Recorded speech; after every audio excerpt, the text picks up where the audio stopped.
Halo, what's up guys? Ketemu lagi dengan saya Hartono di sini yang pastinya wong Jowo yang tidak meninggalkan Subasito.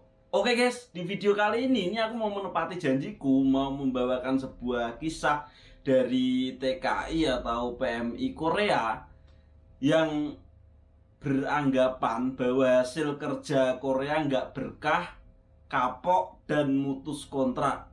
Loh, kok bisa? Daripada teman-teman penasaran, langsung simak video ini sampai habis ya. Yuk, cus. Oke guys, assalamualaikum warahmatullahi wabarakatuh. Ketemu lagi dengan saya Hartono di sini. Buat yang baru gabung, salam kenal. Buat yang udah stay di channel ini, terima kasih banyak udah stay di sini. Sehat selalu, semoga sukses menyertai teman-teman semuanya. Oke, ini aku mau membahas sesuatu yang kayak agak sensitif ya, karena ini menyangkut sebuah pandangan atau pola pikir orang lain. Mungkin teman-teman seringkali mendengar atau pernah ya, mungkin setidaknya mendengar bahwa hasil kerja Korea atau duit Korea itu panas, terus duit Korea itu nggak berkah. Nah, di video kali ini ada sebuah kisah yang sebut saja namanya ini adalah Pak Slangmet. Jadi Pak Slangmet ini adalah salah satu TKI Korea yang berasal dari sebuah kota Jawa, di Jawa lah pokoknya. Pak Slangmet mengikuti proses J2J seperti yang teman-teman lalui dan juga sama seperti yang saya lalui. Singkat cerita, Pak Slamet ini mendapat sebuah SLC di sebuah kota di Korea yang nggak bisa saya sebut namanya karena privasi beliau. Ini mendapat pabrik sacul. Yowes, pabriknya Pak Slamet ini sangat bonafit, pabriknya rame, penyesuaian.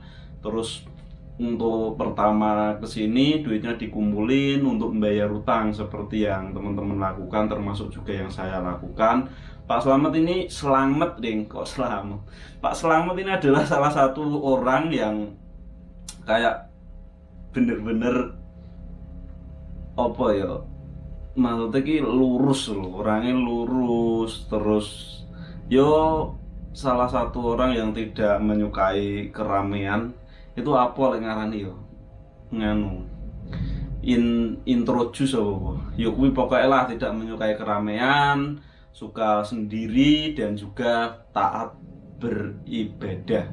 Gajinya Pak Slamet ini sangat banyak teman-teman, dan taruhlah sebulan itu kerja nggak pernah libur. Sedikit-dikitnya beliau ini mendapatkan gaji 30 juta bersih, itu udah kepotong biaya makan dan lain-lain. Di rumah dari Indonesia, Pak Slamet ini juga udah aktif untuk mengikuti organisasi.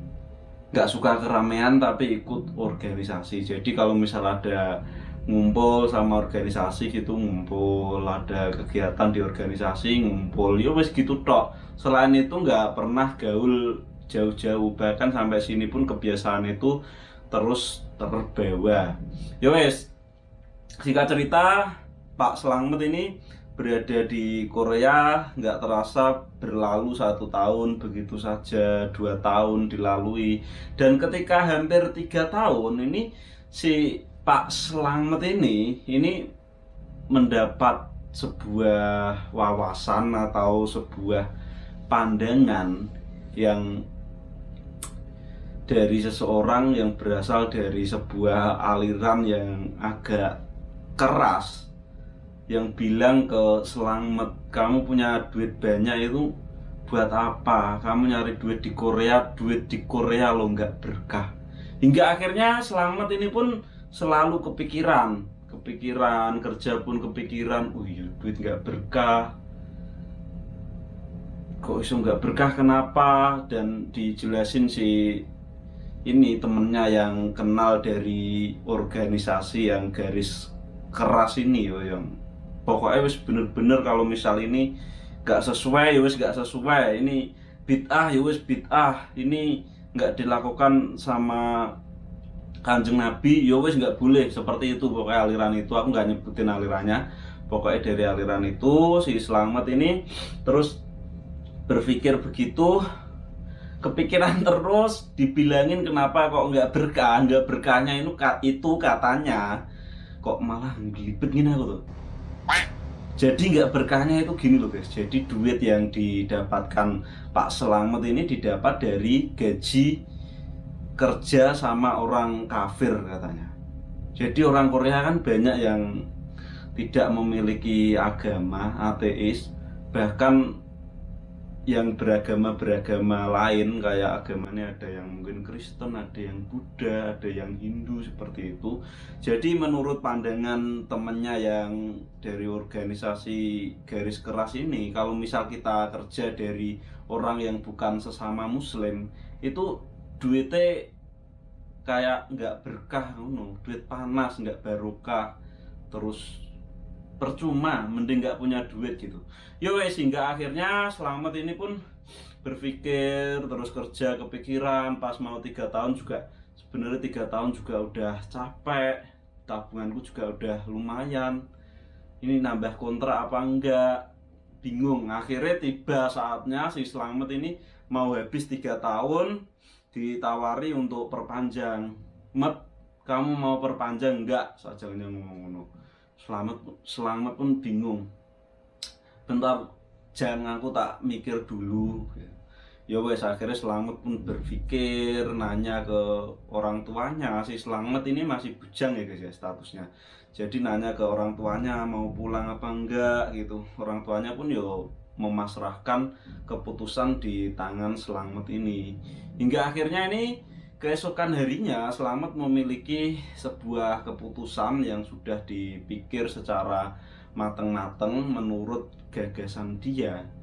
Dan Slamet ini turun, naik ke atas kantor, ngomong sama sajangnya, "Sajang Nim, aku nggak perpanjang, aku mau mutus kontrak aja, mau pulang ke Indonesia." Ya wes, habis itu sajangnya langsung ngomong, "Ya wes nggak apa-apa kalau mau pulang ke Indonesia, nanti kalau misal kamu di Indonesia nggak punya kerjaan atau duitmu habis, kesini lagi aja nggak apa-apa." Sajangnya ngono.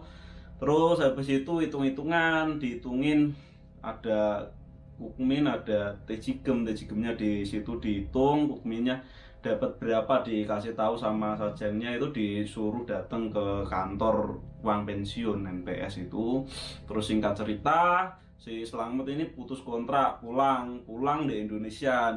Slamet ini yo karena udah terpengaruh sama aliran ini tadi, udah masuk ke aliran ini, yo wes Slamet menjalani yo sesuai apa yang aliran ini jalani, maksudnya bener-bener lurus dan istiqomah. Setelah itu Slamet pun langsung punya kenalan salah seorang cewek. Singkat cerita beberapa bulan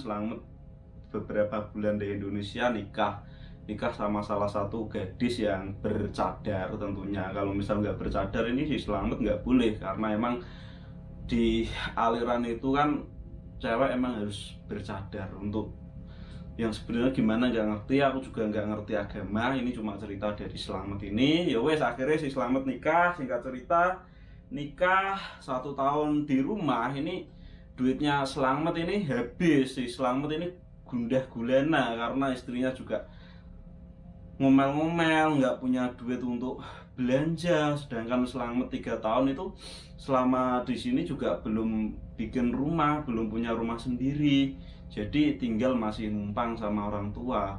Hingga akhirnya si Slamet ini bener-bener pusing, hampir putus asa. Si Slamet pun nggak tahu ini ada bisikan dari angin mana. Si Slamet akhirnya memutuskan untuk ikut tes CBT lagi. Dan tentunya apakah bisa tes CBT X ya, si Slamet nanya ke LPK.